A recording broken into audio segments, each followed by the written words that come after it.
अभिलाष जी, पहले मैं धनोपिया जी के बातों का जवाब दे देता हूं। सर, मैं पूरे 6 पद का आपको वंदे मातरम यहां गा के सुना सकता हूं, लेकिन ये समय की बाध्यता है। एक विषय। अभिलाष जी, अब मैं आपके विषय पे आता हूं। मैं सम्मान करूंगा आपका। अभिलाष जी, अपमान करना जो होता है ना, कांग्रेस ये इंटेंशनली करती है। धारा 370 जब हटाई गई थी देश से, तो कांग्रेस के नेताओं और उनके सहयोगियों ने कहा था कि धारा 370 और 35 से हटाएंगे तो कश्मीर में तिरंगा उठाने वाला नहीं मिलेगा। आज दिख रहा है कश्मीर में कौन कौन क्या क्या उठा रहा है। जीएसटी का जब कानून बना के आधी रात को संसद से पास कराया गया, तब राहुल गांधी ने इसका नाम रखा गब्बर सिंह टैक्स। 3 तलाक को जब कानूनी रूप से अवैध बताया गया, तब कांग्रेस पार्टी इसको बोली कि हम इसके खिलाफ हैं। कांग्रेस पार्टी अपने वोट बैंक के लिए इंटेंशनली ऐसे बार बार मैसेज देती है, देते रहेगी। मैं जयराम रमेश जी का स्टेटमेंट सुन रहा था कि 1937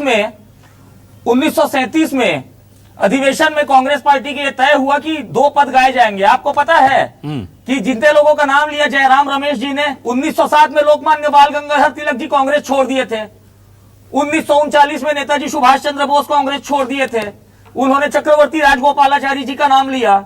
चक्रवर्ती राजगोपालाचारी जी ने 1942 में कांग्रेस छोड़ दी थी। आप अपने गिरबान में झांक के देखिए ना सर, कि कांग्रेस पार्टी का स्तर क्या है। दूसरा विषय, अभिलाष जी, 1972 में ये राष्ट्रीय चिन्हों के लिए, राष्ट्रीय प्रतीकों के लिए अधिनियम बना था कि इनके अपमान करने पर सजा होगी। उस समय इन लोगों ने वंदे मातरम को उसमें शामिल क्यों नहीं किया? वंदे मातरम के 50 साल पूरे हुए तब इन्होंने कोई कार्यक्रम कराया क्या? हम जब सत्ता में थे, हमारी सरकार थी, वंदे मातरम के 150 वर्ष पूरे हुए, हमने पूरे देश में कार्यक्रम कराया। यह हमारी नीयत दिखाता है राष्ट्रगीत के प्रति हमारा क्या सम्मान है और हम कितना सम्मान करते हैं। एक किसी पार्टी की वर्किंग कमेटी, CWC, चोर वर्किंग कमेटी, वो बैठ के निर्णय ले लेगी ना, तो उससे देश नहीं चलेगा। देश चलेगा संविधान के हिसाब से। राहुल गांधी जी संविधान की किताब सिर्फ फोटो खिंचाने के लिए रखते हैं क्या? ठीक। देश संविधान से चलता था, चलता है और चलता रहेगा। कांग्रेस पार्टी की CWC में क्या होता है, इससे देश इत्तेफाक नहीं रखता, और जो राष्ट्रगीत का सम्मान नहीं करेगा वो कानूनी कार्रवाई का सामना करेगा और सजा पाएगा।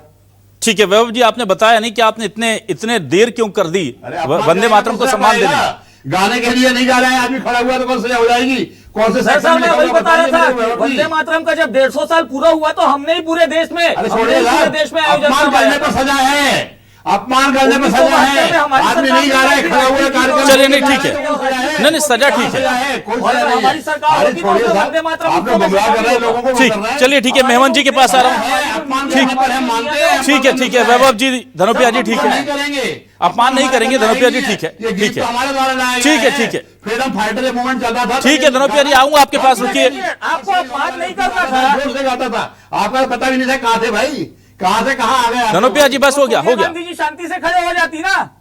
ठीक है, चलिए ठीक है, मैं 1 मिनट जरा आ रहा हूँ। वंदे मातरम नहीं आता, आप इटली की, आप विदेशी मूल की हैं, आपको वंदे मातरम नहीं आता, तो आप कम से कम सावधान की मुद्रा में तो खड़े हो सकते थे। आपको ना, फिर आपको उसी इंसिडेंट पे चलेगा। इंसिडेंटल पॉलिटिक्स पर बात नहीं करते ना, ठीक है। हम यहाँ पर पॉलिसीज पर बात कर रहे हैं। 1 मिनट वैभव जी और धनोपिया जी, ऐसे नहीं, और भी मेहमान है सर मेरे साथ, प्लीज ना। धनोपिया जी ठीक है, 1 मिनट, धनोपिया जी 1 मिनट, धनोपिया जी हम सबको खड़े होना पड़ेगा भाई। 3 मिनट 10 सेकंड राहुल जी को दीजिए। ना ऐसे ये टेस्ट नहीं लेना है सर, हमें ये टेस्ट नहीं लेना। ठीक है, मैं 1 मिनट में जरा जल्दी से हेमंत जी के पास आ रहा हूँ। हेमंत जी, नहीं आप कह रहे हैं मैं सुना सकता हूँ। अरे क्या बातें करके। ठीक है धनोपिया जी, दूसरों को भी बोलने दीजिए। धनोपिया जी बस हो गया, धनोपिया जी हो गया। धनोपिया जी हो गया, ऐसे थोड़ी होता है। धनोपिया जी आप बोलते रहेंगे प्लीज। मैं हेमंत जी के पास आ रहा हूँ, और भी गेस्ट हैं, धनोपिया जी प्लीज। हाँ हेमंत जी आपके पास आता हूं।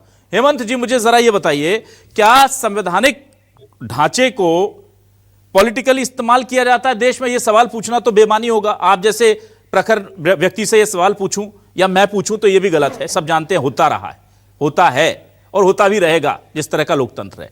पर सवाल सबसे बड़ा यह है कि क्या जो वंदे मातरम की अनिवार्यता की गई है वो आने वाले दिनों में बहुत बड़े पॉलिटिकल बिखराव की, टकराव की वजह बन सकती है? क्योंकि कांग्रेस ने जब अपनी बैठक में फैसला कर लिया, सबसे बड़ी समिति की बैठक में, और कह दिया नहीं गाएंगे पूरा, उसमें क्या क्या बाध्यता है? क्या वो सिर्फ सार्वजनिक स्थानों पर गाने के लिए, वहां पर अगर वो खड़े हो जाते हैं, बहुत टेक्निकल सवाल है सर, अगर वो शांति से खड़े हो जाते हैं तो क्या उन पर कोई धारा लग सकती है? नहीं याद है तो क्या करें? कई लोग हैं जो जनगण मन पूरा नहीं जानते, वो खड़े होते हैं सावधान की मुद्रा में। अभी अपमान तो नहीं है, पर गाना ही सम्मान है, ये कैसे स्पेसिफाई होगा? नहीं, गाना सम्मान नहीं है। जी। अगर जो व्यक्ति नहीं जानता है हाँ। तो वो शांति की मुद्रा में खड़ा हो जाए, लेकिन सम्मान देना बहुत जरूरी है। क्योंकि एक चीज को समझिए, कानून सब जानते हैं लेकिन कानून के स्पिरिट को लोग नहीं जानते। कानून के पीछे जो एथिक्स है, जो रूल है, जिस स्पिरिट से उसको बनाया गया है, उसको समझने की जरूरत है। अभी देखिए पूरे देश में कांग्रेस क्या कहती है, देश संविधान से चलेगा। मैं उनसे पूछना चाहता हूं, संविधान सभा में जो निर्णय 24 जनवरी 1950 को राष्ट्रपति जी जो राजेंद्र प्रसाद थे, उन्होंने क्या कहा था कि जन गण मन के साथ वंदे मातरम को बराबर का सम्मान मिलेगा। तो क्या जनगणना में कोई अनुच्छेद गाया जाता है? जब कुछ बातें बोली जाती तो उसकी मीनिंग आप देखिए, एक कहावत है ना अंग्रेजी में, fact is fact that can not be denied, rest of the facts are interpretation, it should be, it should not be. Congress it should be, it should not be कर रही है, तो ऐसे देश नहीं चलता। दूसरी बात, अब आपको बताओ, सुप्रीम कोर्ट ने स्पष्ट कहा है कि राष्ट्रीय प्रतीक और राष्ट्रीय गीत के सम्मान का प्रत्येक नागरिक का नैतिक कर्तव्य है।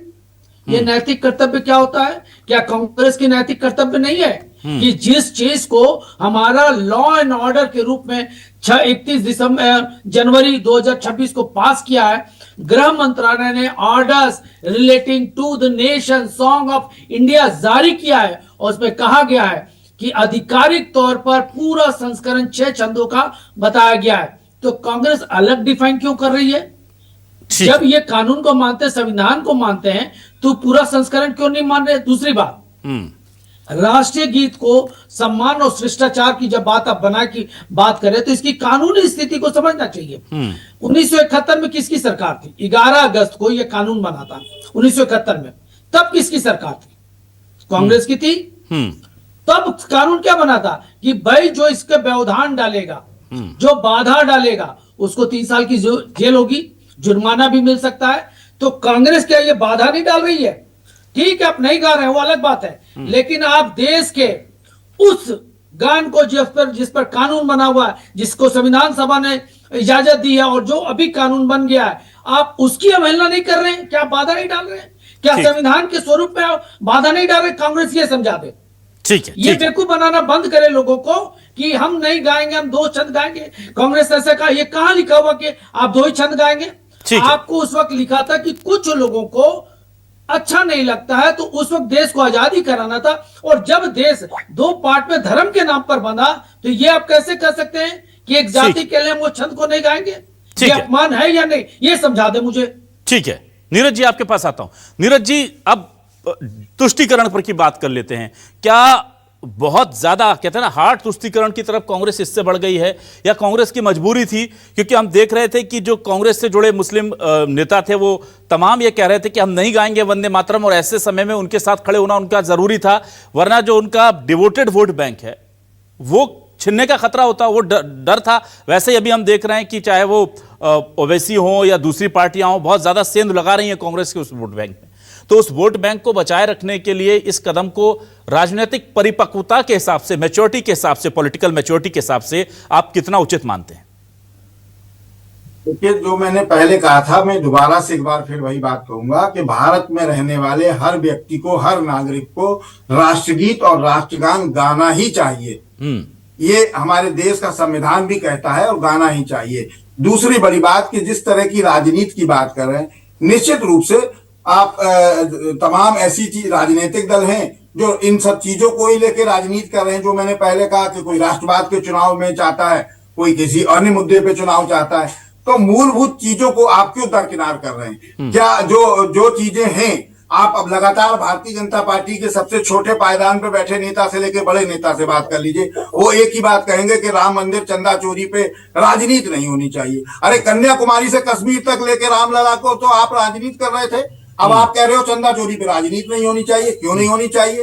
तो मुझे लगता है कि किसी भी राजनीतिक दल को कम से कम राष्ट्रगीत और राष्ट्रगान पे राजनीति बिल्कुल नहीं करनी चाहिए, क्योंकि ये देश के सम्मान और देश की अस्मिता से जुड़ा हुआ मामला है। इस पे राजनीति ना हो तो ही हमारे देश ना का नीरज भला जी, होगा। नीरज जी, ये आपके ये ओपिनियन आपकी बिल्कुल मैं स्वीकार कर चुका हूं, सुन भी चुका हूं, सभी यही चाहते हैं, लेकिन इसका पॉलिटिकल इंपैक्ट किसे नफा दिलाएगा, किसे नुकसान दिलाएगा? आपका राजनीतिक अनुभव क्या कहता है? क्या आपको लगता है कि आप जो सियासत को इतने करीब से देखते रहे कि कांग्रेस इसमें थोड़ा अभी भले लग रहा है कि निशाने पर है, आगे जाकर के इसको गेन करेगी इस मुद्दे को, या बीजेपी जहां जैसा चाह रही थी वैसा फायदा उठा ले जाएगी? किससे फायदा दिख रहा है आपको?